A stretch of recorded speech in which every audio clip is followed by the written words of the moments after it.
नमस्कार, न्यूज़ 18 पर स्वागत है आपका। मैं हूं आपके साथ सुहानी मलिक।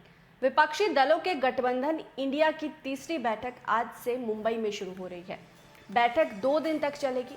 यूपी की 80 सीटों को इंडिया कैसे 24 के चुनाव में जीत सकता है, इसको लेकर सीट का जो फॉर्मूला है वो अखिलेश यादव पेश करेंगे। माना जा रहा है कि इंडिया का लोगो और राज्यवार सीटों के बंटवारे पर सभी दल अपना प्रस्ताव पेश करेंगे। बैठक से जुड़े सूत्र बताते हैं कि अखिलेश यादव, जयंत चौधरी, अपना दल कमेरावादी के अध्यक्ष कृष्णा पटेल की मौजूदगी में यूपी की 80 लोकसभा सीटों का प्रस्ताव रखा जाएगा। इस प्रस्ताव के बाद ये स्पष्ट हो जाएगा कि उत्तर प्रदेश के इंडिया गठबंधन में कांग्रेस की स्थिति क्या रहेगी।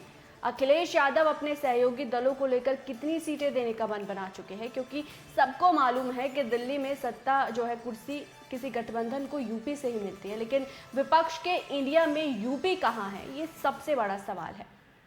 विपक्ष की जो पहली बैठक हुई पटना में 23 जून को हुई, बेंगलुरु में 17-18 जुलाई को दूसरी बैठक हुई और बेंगलुरु में 17-18 जुलाई को दूसरी बैठक में हुई थी, जिसमें विपक्षी एकता गठबंधन का नाम कांग्रेस अध्यक्ष मल्लिकार्जुन खड़गे ने इंडिया गठबंधन तय किया।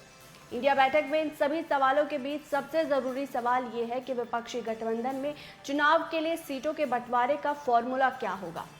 किस बैठक में सीटों के बंटवारे पर राज्यवार ढंग से मंथन होगा। कहा जा रहा है कि पार्टियों के जनाधार और पिछले चुनाव में दलों की कामयाबी के आधार पर बनाकर इस चर्चा हो सकती है। जब तक गठबंधन में सीटों का बंटवारा नहीं हो जाता, तब तक विपक्षी दलों के बीच साझा मुहिम आगे नहीं बढ़ सकती। नीतीश कुमार कई बार कह चुके हैं कि सब कुछ जल्द ही जल्द तय हो जाएगा, कौन कहां से चुनाव लड़ेगा। बीते 3 दशक में यूपी की सत्ता से बाहर होने वाली कांग्रेस देश में इंडिया की अगुवाई कर रही है, लेकिन चुनाव के बाद प्रदेश की सत्ता में कभी कांग्रेस वापस नहीं आई। लेकिन यूए की 2 बार से सरकार बनाने में उत्तर प्रदेश के लोकसभा सीटों के चुनाव परिणाम की अहम भूमिका जरूर रही। ऐसे में विपक्षी दलों का इंडिया गठबंधन कितना सफल होगा, आने वाले समय और चुनावी परिणाम बताएंगे। सवाल ये उठता है कि इंडिया की अगुवाई करने वाली कांग्रेस सबसे बड़े सियासी सूबे में अपने सबसे बुरे दौर से गुजर रही है। कांग्रेस यूपी में अस्तित्व बचाने की लड़ाई लड़ रही है। पिछले विधानसभा चुनाव में पार्टी का वोट प्रतिशत 2 तक सिमट चुका है। यूपी में अब तक इंडिया की सारी निगाहें सपा की ओर है। सवाल ये बड़ा है कि क्या सपा और कांग्रेस एक दूसरे से हाथ मिलाएंगे, क्योंकि राजनीति के जानकारों का मानना है कि यूपी जीतने के लिए सपा और कांग्रेस का हाथ मिलाना ही होगा। सपा इंडिया गठजोड़ की सबसे अहम कड़ी है, क्योंकि कोई भी गठबंधन देश में बिना यूपी को साधे सफल नहीं हो सकता। इसलिए 24 के चुनाव में सपा और कांग्रेस साथ आ सकते हैं, क्योंकि यूपी में इंडिया कामयाब तभी हो सकता है जब सपा और कांग्रेस एक बार फिर से हाथ मिलाए। इससे पहले 2017 के विधानसभा चुनाव में सपा और कांग्रेस का गठबंधन हुआ था। तब 403 सीटों में से कांग्रेस ने 105 सीटों पर चुनाव लड़ा था, जबकि सपा 298 विधानसभा सीटों पर चुनावी मैदान में थी।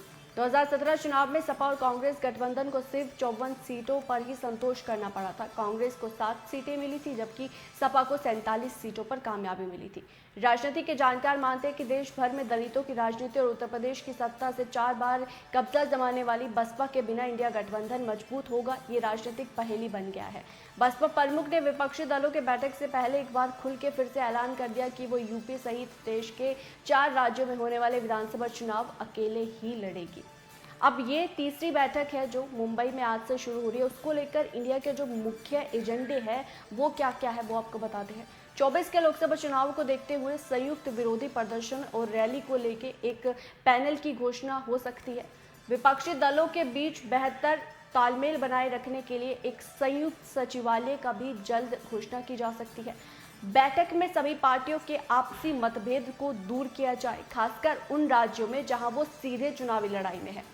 11 सदस्यीय कोऑर्डिनेटेड कमेटी मुंबई में होने वाली तीसरी बैठक में सीटों के बंटवारे को लेकर चर्चा करेगी, क्योंकि अखिलेश यादव ये कह चुके हैं कि जिस जगह जो पार्टी मजबूत है उसे वहां से उतारा जाएगा। लेकिन इस पर किस किस की सहमति बनती है और क्या सभी जो विपक्षी पार्टी है वो इस बात से सहमत है। सीटों के बंटवारे पर चर्चा होगी। आज अब देखना होगा कि कितनी सीटों पर जो है तालमेल बन पाता है। लेकिन इस रिपोर्ट पर आपकी क्या राय है, आपको क्या लगता है, वो ज़रूर कमेंट बॉक्स में बताएगा। मेरे साथ फिलहाल इतना ही, मुझे दीजिए इजाज़त। नमस्कार।